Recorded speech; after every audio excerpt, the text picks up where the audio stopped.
Good day, everyone. Welcome to the world of fundamentals of knowledge, innovation management. It's me, Mr. Gistoni Patay Daligway, and I'll be your reporter for today's class. This time, we will talk more about knowledge innovation management.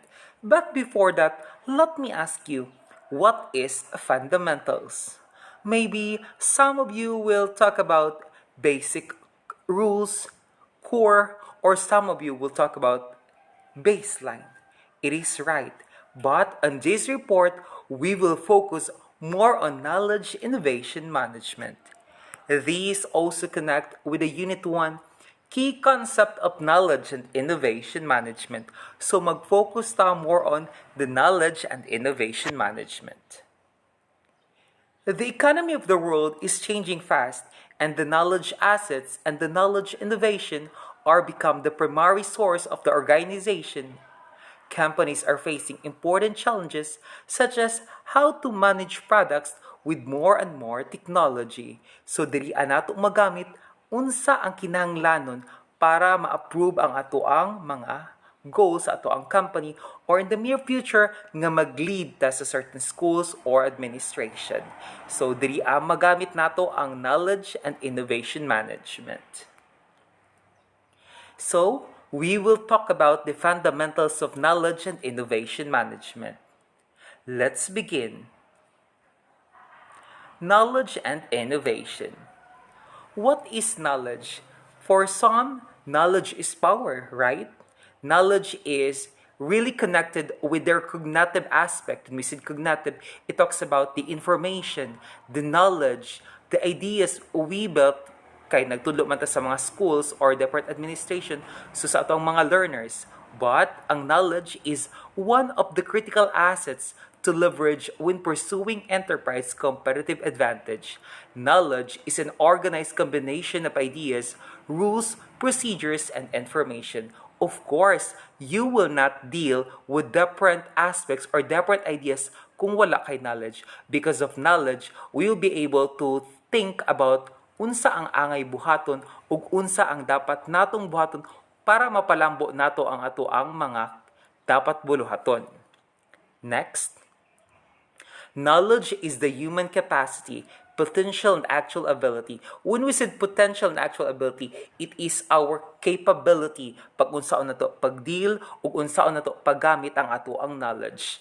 Knowledge is composed of contextualized information, cognition and skills. It is the ability to productively use information.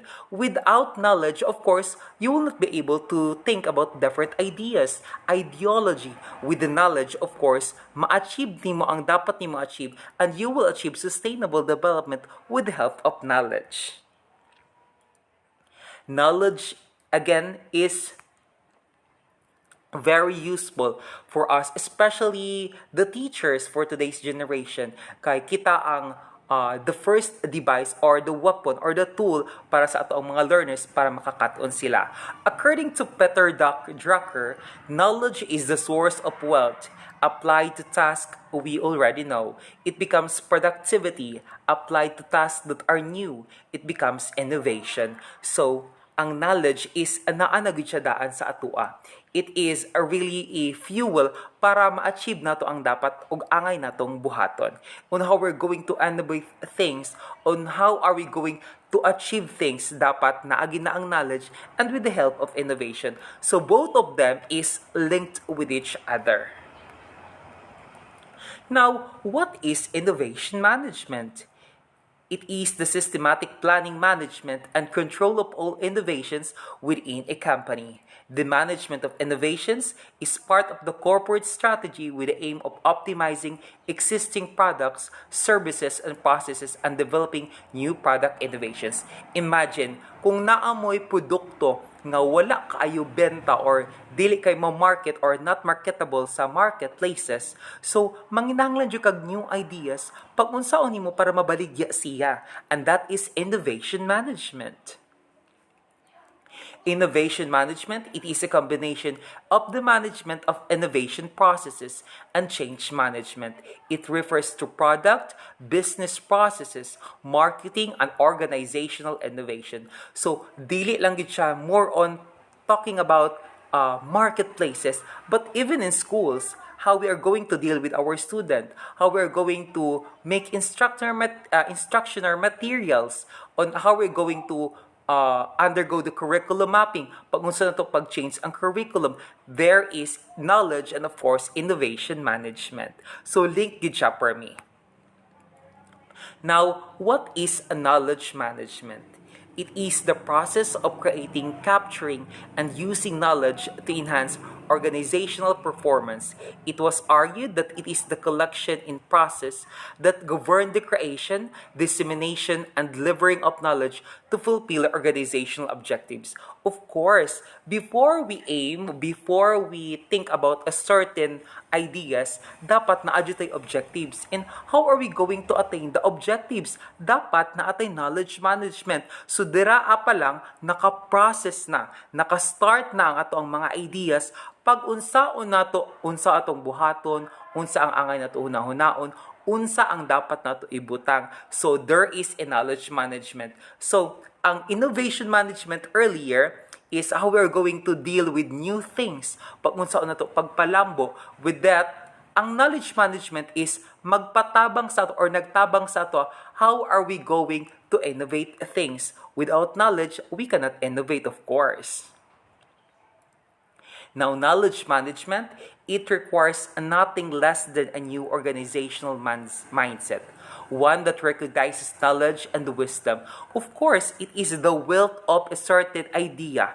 Ang knowledge gid siya ang start on how we're going to make things, how we're going to make facts, information. Without knowledge, so walay power. So, pag unsaon na to pag-innovate ang things without knowledge. So, first is ang knowledge yun. And that links with the knowledge management. So, here we have a structural form from the knowledge management and innovation management.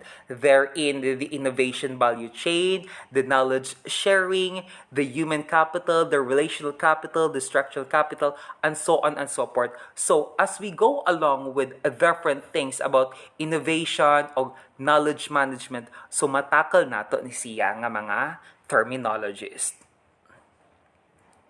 Now, knowledge innovation.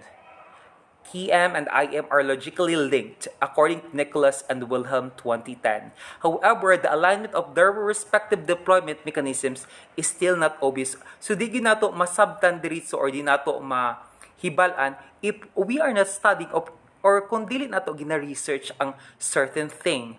The lack of integrated view of knowledge innovation has led to a certain degree of confusion. Of course, kay dapat before we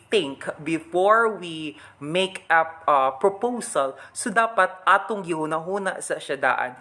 Then after that nga makahunahuna ta, we built a thing. Then after we built a thing, we innovate the thing para mas mapaligod ug mas mapalit siya, not just only in the market but to our respective places kung asa ta gatrabaho. So to better understand the evolution of knowledge innovation, later on, I'll be giving you the inter aspect or the inter information for your perusals. So knowledge sharing is a key component of knowledge management system. So, dili na siya maglisod sa ato ang part if we think about knowledge of innovation. So, dali ragid kayo. Again, knowledge is what we are thinking. While the innovation is gigamitan gyapon siya og thinking, but with the power, of course. On how are we going to make that thing into progress, into prosper, into a new, develop. So there is a changes from the knowledge we think then into an innovation nga para mapabag-o siya. So the next reporter will talk about knowledge sharing and knowledge hoarding. So later, I'll be sending you the entire article or the entire information about the knowledge innovation management. Now, thank you so much and God bless us all. Love lots, everyone.